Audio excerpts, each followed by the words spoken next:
I am an anti-fudger.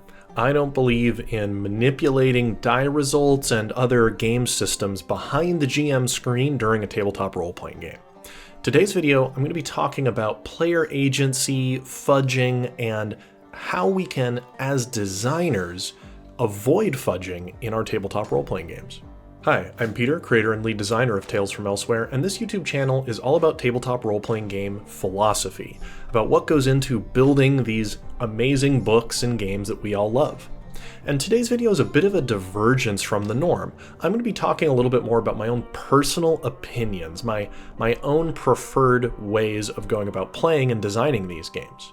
More often on this channel, I talk more in generalities and about that there's no one right or wrong way to build a role-playing game, but today I'm going to get up on a soapbox and tell you why I believe the things I believe about tabletop role-playing games. So let's hop in and I'll unpack what I'm talking about here.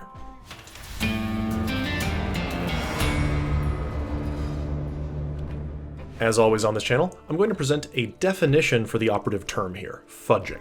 And if you disagree with this term, feel free to put your own definition in the comments below. That's what this is all about. It's about discussing it. So what is fudging? Fudging is when the GM has used a randomization tool or other game system behind the screen and then ignores the result that occurred.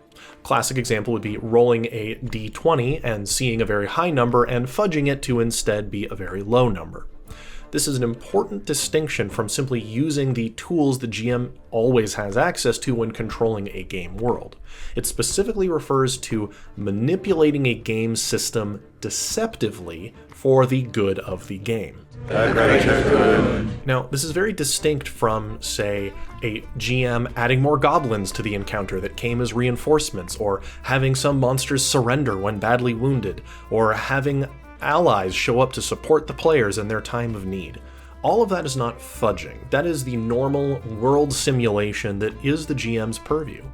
Fudging specifically refers to using random elements or other concrete game systems and presenting to your players that you are using that system, but manipulating fate behind the screen in secret without informing them. And you hear a lot about people fudging results in games like Dungeons & Dragons, and there's a lot of good reasons to do so. Some common ones are players having a really bad night, and you kind of throw them a bone, and instead of critical hitting them for the third time, you just say that was a miss instead, right, when the monster's attacking them. Or maybe the players have been fighting this monster, and the combat's been going on a little too long, so you just say that that last hit that the ranger did was enough to kill the monster, even though the monster still had 25 HP left. These are all very common excuses to fudge results behind the scenes. And it's important to note that fudging here isn't malicious. This isn't somebody trying to trick the players and do something mean. It's all in the service of creating a fun tabletop experience for your players. And so I don't want this video to come off as sounding like I think those people are bad or evil, but I do think it is disingenuous. Now, the reason why I think it's a little disingenuous or a little deceptive is because when you present to your players that you're using a game element like dice, cards, or some other random system, you are telling them that this is now in fate's hands, that we are utilizing the neutral third party that are randomization elements or game systems to determine what happens next. And by removing that, you are lying to them for their own good.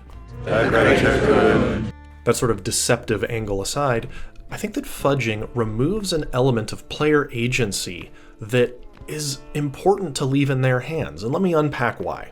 When you're the GM, you have control over everything in the universe, the entire simulation, what people think and feel, how they react to stimulus, how they react to the player's actions, everything under the sun. The fact that the sun even rises is under your power to control. And what you don't have control over, though, is the die results, or the die results of the players. You see, the players have this very tiny corner of the game in traditional role-playing games that they actually have control over. What their character does, and the abilities they use, and the skills they're good at, and the die they pick up and roll. That's the only gameplay element in a lot of traditional role-playing games that the player even has. They pick up their 20-sided dice and roll it and add their skill bonus and see if they succeed or fail. And by undermining that, By taking that away from them, where what they chose to do and the die they rolled are no longer theirs to own, you've removed their tiny shred of actual gameplay agency. And the minor removal of that agency is often justified to serve the story that the GM wishes to transpire. And that really rubs me the wrong way, actually. The story is what is created through the gameplay at the table between the players and the GM. It isn't a pre-written sequence of events that must occur, and if the players deviate from it or something hinges on a single skill test, that the GM should just manipulate fate behind the scenes to guide them in the correct direction. That's not so much a story we're building, that's a story we're watching. And that just doesn't work for me. I don't want the dragon to die when the GM thinks it'd be coolest to die. I want us, the party, to defeat the dragon using our abilities and on our terms. Because that's what these tabletop role-playing games are all about. It's about building this dynamically with often elements of uncertainty through gameplay. Now, in my personal experience, I found that fudging is more common in D&D 5th edition than it is in, say, other tabletop role-playing games, and I think that's because D&D 5th edition has some issues with it when it comes to the engine under the hood, and I think we can learn from those issues when it comes to building our own tabletop role-playing games to avoid the need for fudging. So I think there are 4 elements that make D&D 5e more likely to be fudged than maybe other tabletop role-playing games, and I think we can learn from these 4 things. Let me list them out for you. There is a lack of player knowledge when it comes to threat assessment. The fights are somewhat grindy and attrition-based. There aren't a lot of ways for players to control their success and failure rates, and there is a precedence of the fair and balanced fight. In D&D 5e, the armor class of an enemy, or the saving throw DC of the Dragon's Breath, is often not communicated to the players before they pick up their dice to roll. When you're going to shoot your bow at that orc, you don't actually know what the AC is until maybe you've shot it a few times and you sort of dial it in. Without actually knowing how hard something is, it makes it harder for you to threat assess what you need to do to overcome that obstacle. And that hidden information can give the GM opportunity to fudge behind the scenes because the players simply don't know what these target numbers are until they enumerate what their results are, right? Until they say, I got a 15, then the GM can just lock in, okay, maybe that was a 14 AC, so they succeed, even if it originally was a 17, right? And even with that knowledge, there aren't a lot of ways that the players can actually manipulate their chances of success or failure in D&D 5e outside of spells that just auto-solve a scene. For example, pretty much the only thing you can do is try to get advantage on a roll. And that's sometimes very easy to come by for some classes like rogues and barbarians and vengeance paladins when it comes to attacks, or you can just get the assist, help action from an ally who could help you climb the rope.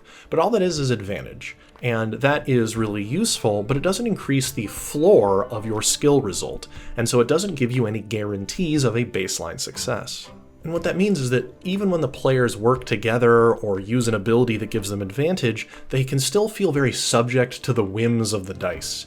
And a player that's just having a bad night with their cursed dice can stop having a lot of fun simply because even with advantage, they could still be rolling very poorly. So the GM may think, I want to throw them a bone here and just say they succeeded even though the target number was higher than their result was, simply because the players don't have an easy way to actually guarantee or significantly influence success. The next item is one that you've all heard me rant about a lot in this channel, and that is attrition-based fights. When fights are very grindy and long, it can feel really bad to have to go a whole nother round with a monster not dying. And that's because the HP bloat in 5th edition goes quite high, and unless you have an optimized party, the outgoing damage does not actually scale that well along with it. I think a lot of people think too much about what an optimal party's damage output can be, and not necessarily what sort of a unoptimized group of average adventurers are capable of. And these grindy fights lose their fun very quickly. And so if you're pushing at 90 minutes for this one encounter, and it's sort of a foregone conclusion who's going to win, the GM is more likely to, just say the monster died when it got to 25 hit points instead of 0, just because no one's having fun anymore.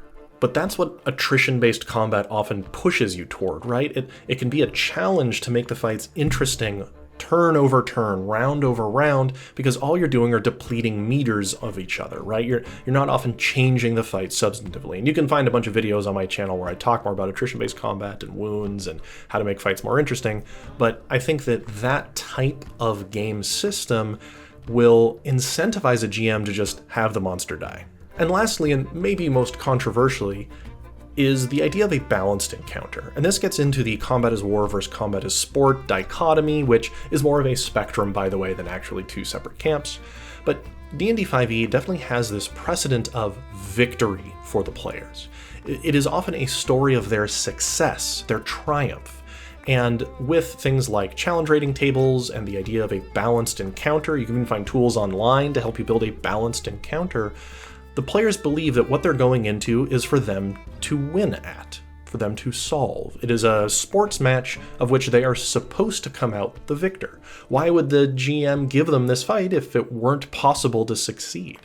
And because they have that presupposition of victory, it can make their failure due to bad dice luck feel really bad. And it'll make the game feel worse to them when that doesn't occur.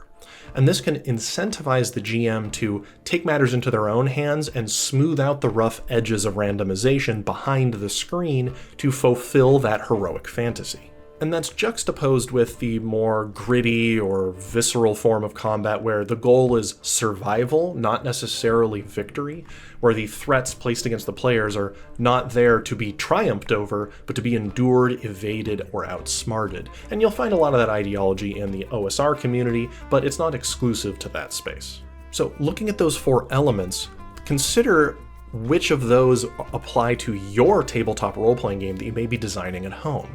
Do you give your players enough knowledge to properly threat assess a challenge beforehand, and then give them tools that let them bring their chances of success up or down depending on what sort of risk they'd like to take? Are your fights kind of long and grindy and uninteresting after the first few rounds? And is victory sort of a foregone conclusion, an assumption of your game, so that when that doesn't occur right away, the players can lose satisfaction in the gameplay experience? Take a look at what I'm talking about here when you're looking at your own game, and maybe let me know if your game hits any of those marks or how maybe you solved it in the comments below. I had my own approaches to solving those problems, which you can find information about here on this YouTube channel, or if you take a look at the Quick Start Guide or the information on my Kickstarter page, which is still live and accepting late pledges until the end of 2025, and you can see what I did to tackle this issue. Is I really wanted to make a system in which the GM didn't need to fudge the numbers, where everything is presented facing the players so they know what they need to do and what the consequences of failure will be. And you can be rooting for them as the GM, hoping they succeed, but in the end it's up to the players and their clever thinking, decision-making, and use of abilities to come out on top. Because I want those players to triumph because they earned it, not because I handed them the win. I want the story that develops to be one of danger and intrigue, and if the players fail in a fight, it doesn't have to be a TPK. They could be captured, dragged off, and now a new story unfolds of their escape. There's so much we can do as GMs to facilitate an interesting table experience without actually having to deceive our players about the dice we're rolling behind the screen.